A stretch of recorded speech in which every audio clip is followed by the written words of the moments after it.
देखिए ये आप देख रहे हैं, ये दक्षिण चीन सागर है और इस दक्षिण चीन सागर से दुनिया के कई देश जुड़े हुए हैं, जैसे वियतनाम और कंबोडिया के बाद ये आप देख रहे हैं मलेशिया, ब्रुनेई, फिलीपींस आदि कई देश जुड़े हुए हैं दक्षिण चीन सागर से। तो मैं आपको बता दूं, दक्षिण चीन सागर पर पूरी तरह अगर कोई देश कब्जा किए है तो वो चीन है। बताया जाता है कि चीन ये कहता है कि जिसकी लाठी उसकी भैंस। चीन कहता है जिसको दक्षिण चीन सागर में अगर कुछ हिस्सा लेना है तो पहले वो मुझसे युद्ध करे, तब मैं उसे दक्षिण चीन सागर का कुछ हिस्सा दूंगा, अगर वो जीत जाएगा तो, अन्यथा नहीं दूंगा।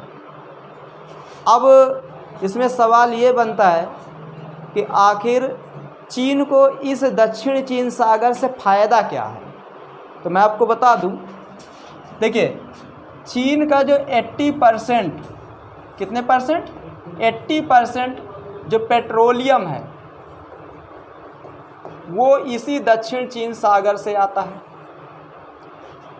चीन 80% पेट्रोलियम का आयात दक्षिण चीन सागर से ही करता है। दूसरी बात, इधर बहुत सारे देश हैं और इन देशों में एक साल में जो व्यापार होता है, कितने साल में, एक साल में जो व्यापार होता है बताया जाता है लगभग 3.35 ट्रिलियन डॉलर का। 3.35 ट्रिलियन डॉलर का जो व्यापार होता है इसी दक्षिण चीन सागर से होते हुए होता है। अब तुम ये समझ लीजिए 3.35 ट्रिलियन डॉलर हमारे देश की पूरी जीडीपी है और इतना अकेले व्यापार कहाँ से होता है, दक्षिण चीन सागर से होता है। तो अब इतना महत्वपूर्ण सागर है ये, तो कैसे न चीन इसको अपना कहे, कैसे न इस पर चीन अपना अधिकार करे। बहुत सारी चीज़ें हैं कि नहीं। अब देखिए थोड़ा इसका इतिहास जानते हैं। बताया जाता है कि सन 1945 के पहले दक्षिण चीन सागर पर पूरी तरह अगर किसी देश का कब्जा था तो जापान का था। किसका था, जापान का। लेकिन क्या हुआ कि 1945 में जापान द्वितीय विश्व युद्ध हार गया। जापान को काफ़ी ज़्यादा नुकसान हुआ अमेरिका के द्वारा।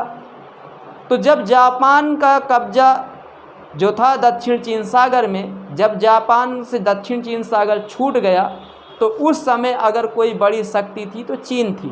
तो चीन ने तुरंत दक्षिण चीन सागर को अपने अंडर ले लिया।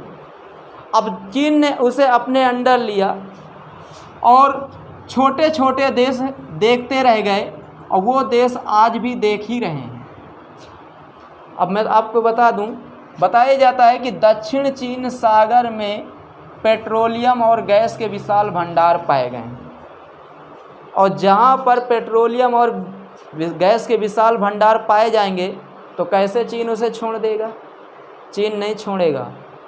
अब तुम ये समझ लीजिए दक्षिण चीन सागर से पेट्रोलियम और गैस चीन निकालता है और जिन देशों के पास समुद्र है दक्षिण चीन सागर उनसे जुड़ा हुआ वो नहीं निकाल पा रहे हैं। क्यों? क्योंकि सीधा आँख दिखा देता है और जब वो आँख दिखा देता तो वो बैठ जाते हैं, क्योंकि जो वो छोटा है ना, गरीब है ना, इसलिए। तो एक घटना मैं तुम्हें बहुत दिलचस्प वाली बताता हूँ, सुनिए।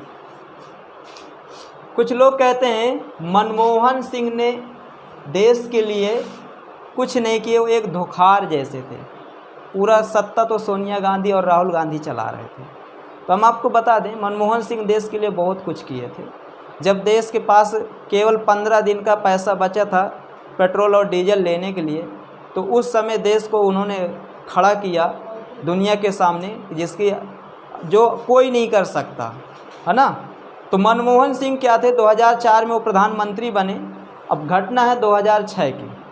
तो 2006 के आसपास क्या हुआ कि यहाँ पर एक देश आप देख रहे हैं, ये येलो कलर का, ये इस देश को कहा जाता है वियतनाम। और वियतनाम जो देश है ये दक्षिण चीन सागर से जुड़ा हुआ है।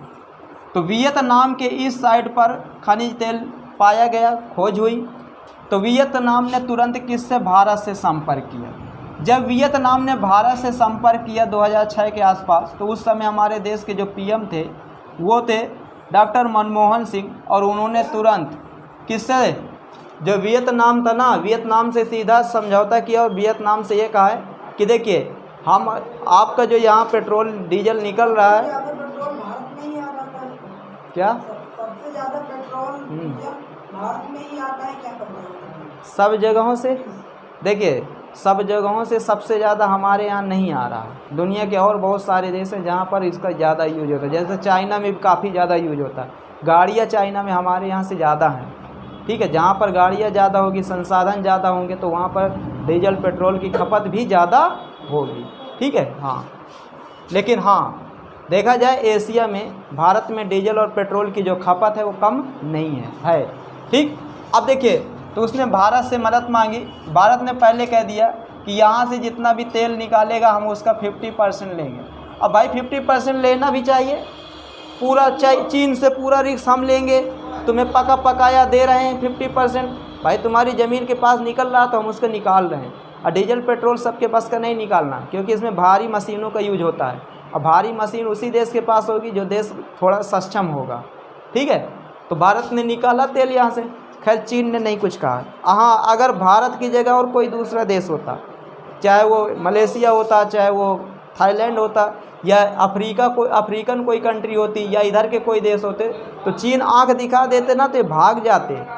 क्यों? क्योंकि दूसरी सबसे बड़ी अर्थव्यवस्था है चीन की, दुनिया की। बात समझ में आ रही? तो दक्षिण चीन सागर पर पूरी तरह चीन का कब्जा है, और चीन फुल इसका यूज कर रहा। अब तुम ये समझ लीजिए, फुल यूज कर रहा चीन दक्षिण चीन सागर का, 1% उसे छोड़ नहीं रहा, ठीक है। सारे के जितने पड़ोसी देश हैं दक्षिण चीन सागर के, जैसे ये सब फिलीपींस हो गया, ब्रूनेई हो गया, इंडोनेशिया, ये सब ये केवल देख रहे हैं, यूज नहीं कर पा रहे हैं, केवल देख रहे हैं। मेन जलवा किसका है? चाइना का। चीन भौकाल के साथ यूज करता है, ठीक है।